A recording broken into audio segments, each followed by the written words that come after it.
Halo teman-teman semua, kami di sini dari kelompok 5 ingin menjelaskan nih tentang James William Carey yang merupakan salah satu tokoh penting atas perkembangan ilmu komunikasi di dunia. Langsung aja kita mulai yuk.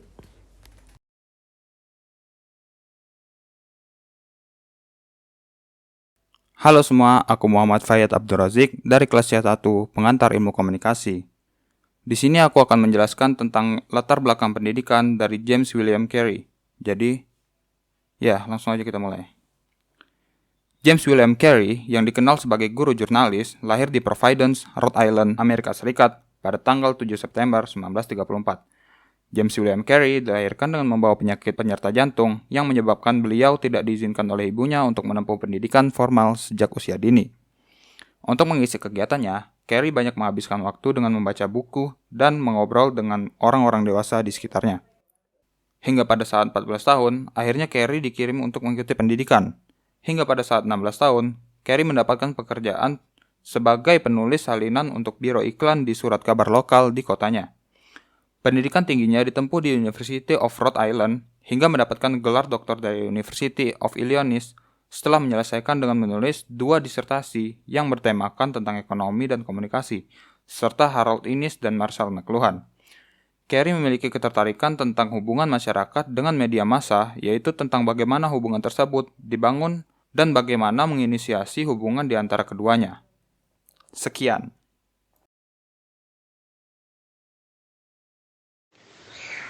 Saya Johan di sini akan menjelaskan tentang fokus penelitian dan bidang ilmu yang dikembangkan oleh James W. Carey.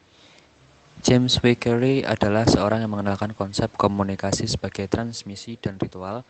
Ketika berminat untuk mengkaji literatur ilmu komunikasi secara lebih sungguh-sungguh, disarankan untuk mulai dengan karya-karya John Dewey. Ini menunjukkan betapa pentingnya posisi Dewey bagi peletak dasar pemikiran komunikasi di Amerika. Menurut Carey, terdapat kedalaman karya-karya Dewey.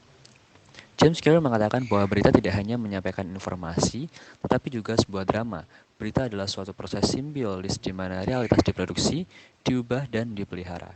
Carey menolak pandangan melihat berita dan produk komunikasi lainnya semata sebagai suatu informasi yang statis.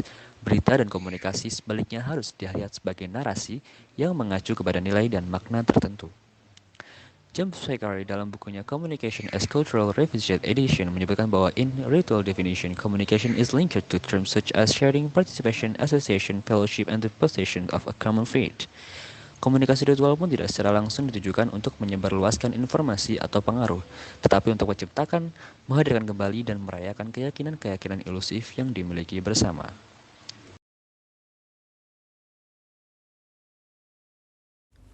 Halo, saya Raffi Arya. Saya ingin menjelaskan kontribusi akademis dan teoritis. Kontribusi akademis dan teoritis. Carey menyumbangkan banyak kontribusi bagi ilmu komunikasi. Salah satunya melalui teori The Ritual View of Communication yang membedakan model transmisi dan pandangan ritual komunikasi. Carey juga menyumbangkan teori Communication as Culture Research on Media and Society yang memberikan kontribusi penting bagi ekologi media.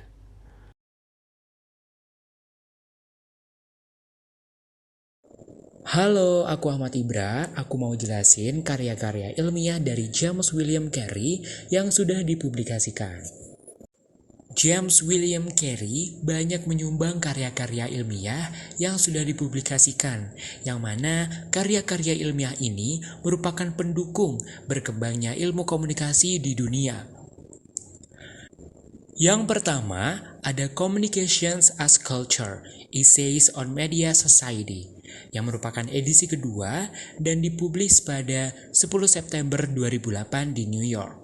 Dalam karya klasik ini, Carey mengingatkan pembaca tentang hubungan antara kata komunikasi dan komunitas.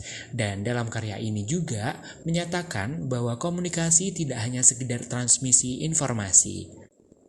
Yang kedua, The Communication Revolution and the Professional Communicator yang dipublis pada 1 Mei 1965.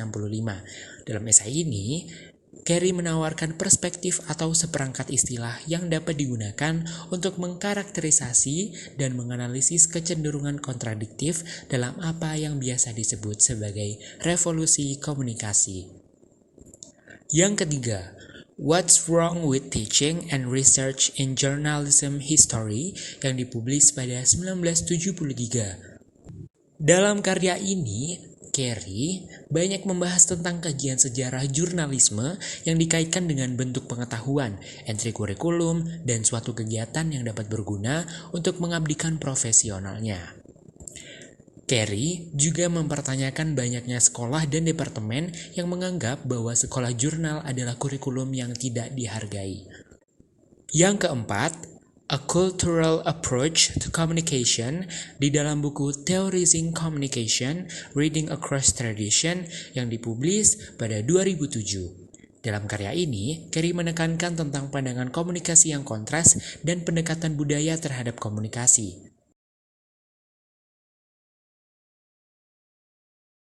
Perkenalkan, nama saya Sabita Tila Putri Alwi dan di sini saya akan menjelaskan tentang teori yang dikembangkan James Carey. Pertama, ada komunikasi ritual. Dalam teori ini, Carey menyebutkan bahwa komunikasi di antara manusia tidak hanya sekadar proses pengiriman pesan, tetapi lebih kepada kegiatan yang bersifat ritual, yaitu memetakan keadaan sesungguhnya yang mampu memberikan pandangan dan struktur dari kegiatan manusia. Komunikasi ritual ini menegaskan komitmennya kepada tradisi keluarga, suku, bangsa, ideologi, atau agamanya. Komunikasi ritual bertujuan untuk menjaga komitmen mereka kepada suku, bangsa, negara, ideologi, atau agama mereka. Maka dengan komitmen inilah mereka berusaha untuk tetap menjaga apa yang mereka miliki dari suku, agama, ataupun negara mereka. Yang kedua, ada A Theological Critique of Scientific Study of Communication. Dalam studi ini, Carey mengenalkan dua masalah, yaitu tentang objektivitas ilmu komunikasi. Menurutnya, ilmu sosial tidak mampu memberikan informasi ritual semacam apa yang harus kita lakukan, seperti halnya bagaimana sebuah berita itu diinformasikan kepada masyarakat. Hal ini terjadi karena perkembangan ilmu sosial selalu dibawa bayang-bayang politik, perdagangan, dan terapi. Selanjutnya, kekhawatiran Carey tentang kemunculan permodelan ilmu komunikasi di lingkungan Protestan. Penyebaran informasi ini diharapkan semakin cepat dan berkembang dengan pesat, dengan memanfaatkan peran dari teknologi komunikasi. Namun, lebih baik kesadaran pemahaman tersebut muncul dari diri pribadi setiap orang, daripada sekadar wacana mitos dari evolusi media elektronik. Yang ketiga adalah kebiasaan media dalam ruang dan waktu. Carey menyatakan bahwa dengan menggunakan teknologi, informasi dapat secara cepat tersebar ke penjuru dunia. Hal ini dikhawatirkan akan terjadinya kesalahan persepsi pendapat dalam menyikapi maupun memaknai isi sebuah berita. Yang terakhir, kepercayaan dalam demokrasi. Carey menitik beratkan pada komunikasi massa dan kemungkinan terjadi monopolistik dan menganjurkan adanya pluralisme demokrasi. Carey percaya bahwa argumen terbaik akan menjadi pemenang di dalam setiap kehidupan masyarakat. Nah, pastinya dengan informasi yang sudah dijelaskan tadi bakalan pengetahuan kita nih dan memperdalam ilmu kita terhadap perkembangan ilmu komunikasi di dunia. Kami dari kelompok 5 izin pamit undur diri. Sekian, terima kasih.